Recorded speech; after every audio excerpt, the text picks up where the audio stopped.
Je connaissais bien son visage. Je m'y retrouvais. Je pensais qu'il avait 25 ans, se prenait peut-être pour un suborneur, et cela me fit rire. « Ne riez pas, dit-il. Je m'en suis voulu hier soir, vous savez. Rien ne vous défend contre moi. Votre père, cette femme, l'exemple. Je serais le dernier des salauds, ce serait la même chose. Vous pourriez me croire aussi bien. » Il n'était même pas ridicule.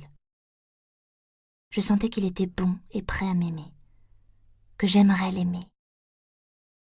Je mis mes bras autour de son cou, ma joue contre la sienne. Il avait les épaules larges, un corps dur contre le mien. « Vous êtes gentil, Cyril, » murmurai-je.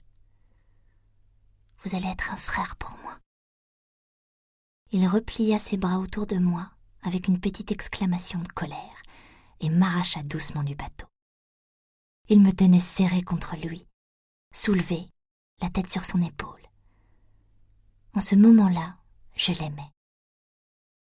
Dans la lumière du matin, il était aussi doré, aussi gentil, aussi doux que moi. Il me protégeait. Quand sa bouche chercha la mienne, je me mis à trembler de plaisir comme lui, et notre baiser fut sans remords et sans honte. Seulement une profonde recherche, entrecoupée de murmures. Je m'échappai et nageai vers le bateau qui partait à la dérive. Je plongeai mon visage dans l'eau pour le refaire, le rafraîchir. L'eau était verte. Je me sentais envahie d'un bonheur, d'une insouciance parfaite. À 11h30, Cyril partit, et mon père et ses femmes apparurent dans le chemin de chèvre.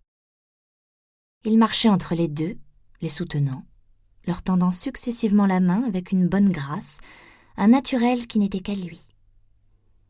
Anne avait gardé son peignoir. Elle lotta devant nos regards observateurs avec tranquillité et s'y allongea. La taille mince, les jambes parfaites, elle n'avait contre elle que de très légères flétrissures. Cela représentait sans doute des années de soins, d'attention.